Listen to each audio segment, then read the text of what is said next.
Mina esindan siis Arvutiteaduse Instituuti ja minu taust on keeletehnoloogias ja see paratamatult siis tähendab, et praegusel ajal, mis me teeme, treenime keelemudeleid. Ja mismoodi me siin väikses Eestis saame neid keelemudeleid treenida või millele me saame nagu rõhku panna, ongi see, et me saame avatud keelemudeleid nendele üritada paremini, et nad oskaks paremat eesti keelt. Aga oma selles ettekandes ma tahaksin nagu rääkida sellest, et kuidas me oleme ikkagi jõudnud siia, et me räägime sellest tehisarust nagu kogu aeg, et see on mingi teema, et sellega saab igasuguseid asju teha, et mis on seda justkui nagu võimaldanud, sest et veel 10 aastat tagasi tegelikult selleks, et iga keeletehnoloogilise ülesande jaoks, olgu see siis masintõlge või tekstist kokkuvõtete tegemine või mingitele küsimustele vastamine, et selleks tuli tegelikult arendada eraldi süsteem, kusjuures see spetsiifiline süsteem võib-olla ka ei töötanud väga hästi ja nüüd me saame kõik need asjad ära teha ühe ja sama üldotstarbelise keelemudeliga. Ja tahangi natukene võib-olla avada seda, või mõelda selle, et mis selle asja siis nagu võimalikuks tegi. Ja ma ikkagi ka pean alustama sealt 50-ndatest või sealt eelmise sajandi keskpaigast, et seda me võime siis pidada nii tehisaru kui ka keeletehnoloogia alguspunktiks ja ma ütleks, et seal ilmnesid siis võib-olla samaaegselt sellist 2 suunda, et üks selline väga praktiline suund, Warren Weaveri masintõlke idee ja tema mõte oli see, mis tuli muidugi sellest, et just oli lõppenud teine maailmasõda, et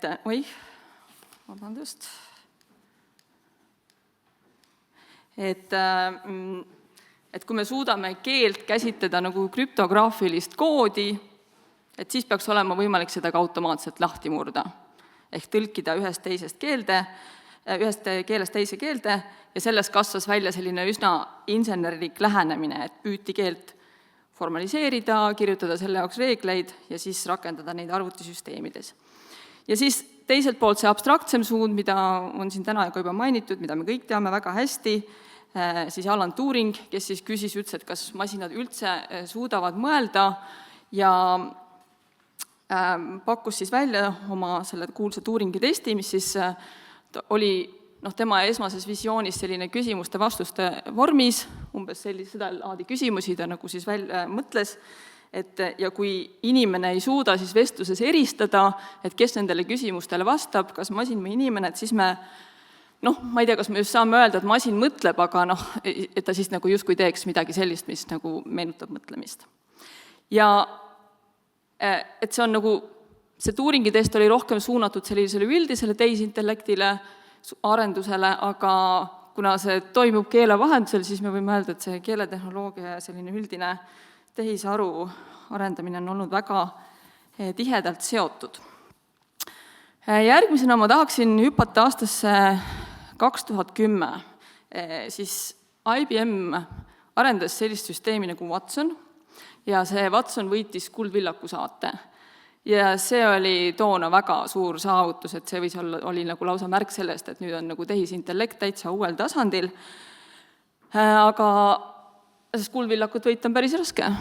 Aga tegelikult see Watsoni süsteem oli väga keerukas süsteem, ta koosnes 10 eri komponentidest, igaüks tegi väikest asja, üks näiteks võttis küsimuses märksõnu, teine genereeris vastuse variante, 3. arvutas neile tõenäosusi ja nii edasi, ja kõik need komponendid olid hästi hoolikalt kokku pandud selleks, et lahendada üks konkreetne probleem.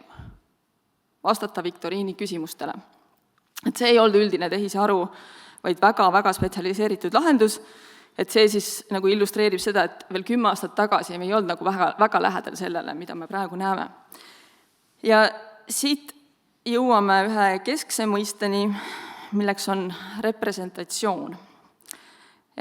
See tähendab seda, et kuidas siis arvuti keelt näeb või kuidas ta mõistab sõnu. Et kui me loeme mingit lauset või mingit sõnu, et siis meil tekib mingisugune intuitiivne või loomulik arusaam, et mida need sõnad või laused tähendavad, et see on mingi representatsioon meie peas mingil kujul. Ja arvuti jaoks tuleb ka seda tekstilist sisendit kuidagi representeerida ja seda tehakse numbrilisel viisil, et see sisemine representatsioon on numbriline. Ja need Watsoni-sugused süsteemid kasutasid väga ülesandekeskseid või ülesande spetsiifilisi representatsioone, et igal sellel komponendil oli oma mingisugune sisemine representatsioon sõnadest, mis sobis just selle ülesandega ja need komponendid suhtlesid omavahel sisendite ja väljundite tasandil, mitte üldise tähendusruumi kaudu. Ja see tähendas, et kui see süsteem pidi tegema midagi uut, et oleks vaja olnud seda süsteemi kohandada, näiteks tõlkima või koostama kokkuvõtteid, siis oleks olnud vaja kõik need komponendid koos oma representatsioonidega uuesti nullist luua.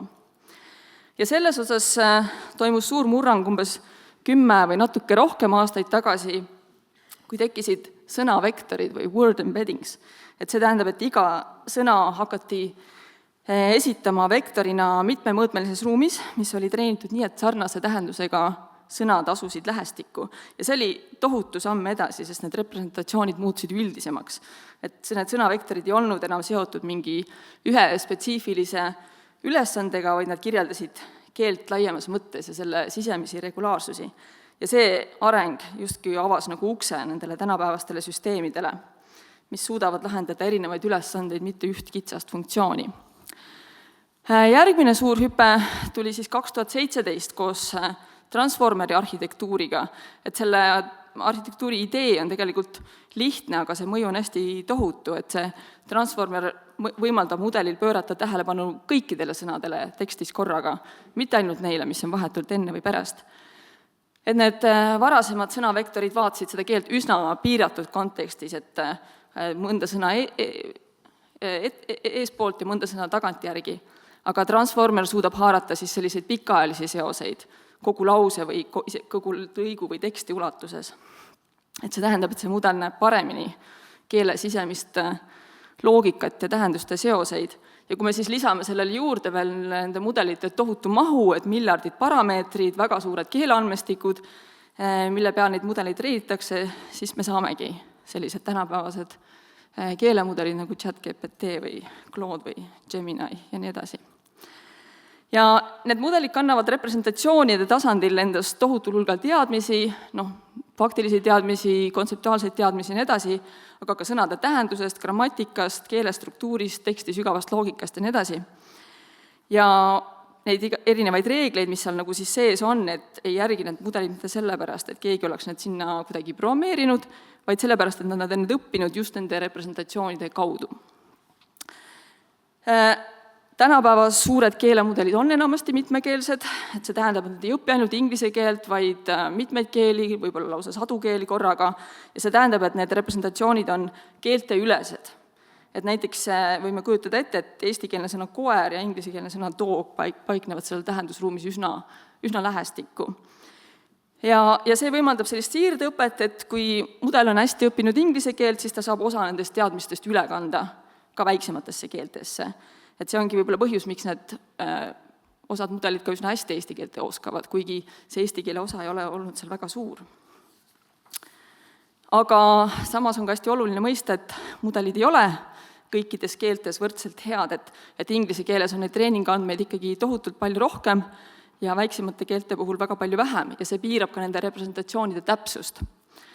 Et need kontekstipõhised representatsioonid on küll väga võimsad, nad võimaldavad siduda keele, tähenduse ja ülesande sellisel üldisel moel, kuid isegi sellised mudelid ei kata kogu seda keeleruumi ühtlaselt ja ka seda representatsiooniruumi mitte.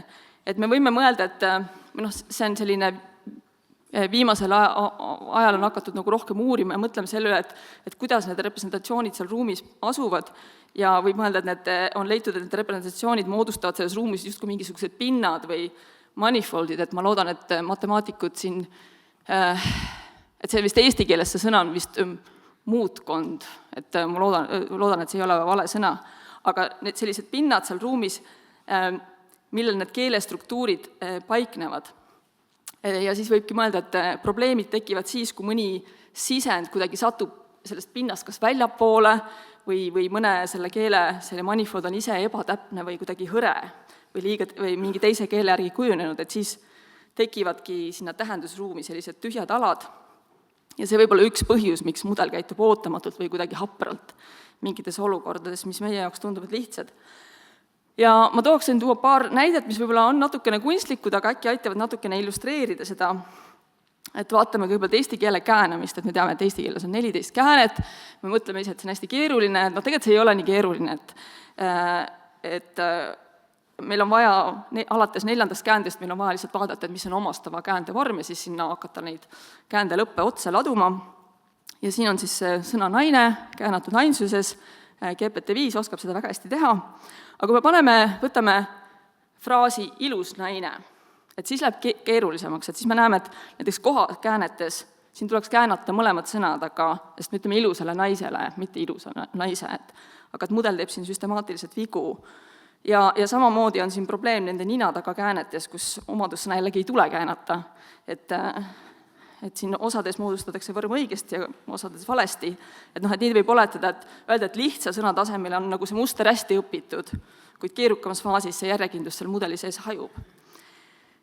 Nüüd teine näide tuleb luulemaailmast, et ma ei tea, kas te teate, mis on AB riim, et küsime siis mudelit, mis on AB riim, et mudel teab päris hästi, et see on niisugune luulerütm, kus 4 rea lõpus olevad sõnad riimuvad vaheldumisi, et esimese rea riim 3. ja teise rea 4. Ja nagu ikka tänapäeval kohe pakutakse meile ka näidet, päike särab taevas, tuul toob lõhna rohtudest, linnud laulavad metsas ja õhtul langeb udu. Ja väidab meile täiesti enesekindlalt, et on tõesti riim, et ma ei tea, mis teie sellest arvate. Et me võime mõelda sellest nii, et mudel teab põhimõtteliselt selle AB riimi kontseptsiooni ja see võib olla ka sealt siirdeõppina sealt inglise keelest üle kantud. Aga nendest eestikeelsetest riimuvatest kõladest ta teab ilmselt liiga vähe, et suuta õigesti seda riimi luua. Kokkuvõtteks, et kui nüüd vaadata tagasi selle arengule, siis võiks öelda, et keeletehnoloogia ja üldse nagu ühiskond ja tehisaru ja edasi, et me oleme kätte saanud nagu tööriista, mis võimaldab teha asju, mis varem tundusid peaaegu võimatud. Ja siia võib-olla sobib hästi üks metafoor, see ei ole minu enda välja mõeldud, ma olen selle laenud oma kolleegilt Ando Saabaselt, et kui varem tuli iga ülesanne justkui käsitsi labidaga kaevata, lahendada, siis nüüd meil on nagu ekskavaator, et selline võimsam tööriist, mille abil saab teha paljusid asju paremini ja kiiremini. Aga nagu ka selle ekskavaatoriga, et meil on vaja inimest, kes otsustab, kus ja kui sügavale kaevata. Ja lisaks need mudelid on küll võimsad, kuid nende tähendusruumides on endiselt neid tühje kohti, eriti väiksemate keelte ja kultuuride puhul. Ja meie ülesanne siis omakorda on aidata nagu neid kohti täita, et treenida neid mudeleid selliselt, et need tähenduspinnad oleksid hästi kaetud, et need tööriistad siis omakorda aitaksid meil kaevada sügavamale, et mõista keerukamaid asju, näha seoseid või siis ehitada midagi uut. Aitäh! Suur tänu! Ja paar küsimust ka lahkel loal. Kas osade suurte keelemudelitega võib juhtuda nii, et kui treenimisfaasis valet palju korrutada, siis muutub see mudeli jaoks lausa tõeks? Aga mudelil ei ole endal sellist mingit tõe või vale kriteeriumit sees, et see, mida talle näidatakse treeningmaterjalina, see on see, mida ta õpib, et see ongi tema tõde, et kui me valet korrutame, siis nii on. Päris ohtlik. Et võib olla. Nii, aga üks küsimus kindlasti veel. Kuidas programmeeritakse tehisaru õigesti tõlkima ja kasutama väljendeid? Näiteks koer-poiss teeb karutükke või tal oli vesi ahjus? Tehisaru ei programmeerita, teda treenitakse. Ja see tähendab seda, et selleks, et mudel saaks aru, mida asjad tähendavad, kuidagi mingil viisil need konstruktsioonid või peavad nendes treeningandmetes olema. Et vahel on, et osad sellised konstruktsioonid on natukene keelteülesed, eks, leiduvad mitmetes keeltes, siis seal saab see siirdeõppena näiteks tulla. Või siis, kui on treeningandmetes mingisuguseid paralleelandmeid, et on tõlge eesti keeles või eesti keeles, inglise keeles, siis saab ka see teadmine sinna tekkida. Aga ma usun, et eesti keeles võib leida päris palju selliseid konstruktsioone ka parimatelt mudelitelt, kus mudel lihtsalt ei tea, mis see tähendab, ja ta siis hallutsineerib mingisuguse tähenduse, mis talle parasjagu mis parasjagu, mida tõenäosused ütlevad, et võiks kõige tõenäolisem olla. Aga lõpetuseks, missugust arenguhüpet ise kõige enam ootate? Ma ei ütleks, et ma mingit arenguhüpet ootan. Vaid pigem võib-olla on kuidagi seda, et mingisugust segadust on nagu hästi palju jätkuvalt, et see udu võiks kuidagi hajuda, et võiksime nagu mingi parem arusaam tekkida, et mis vahend see on, mida sellega teha saab, kuidas see töötab,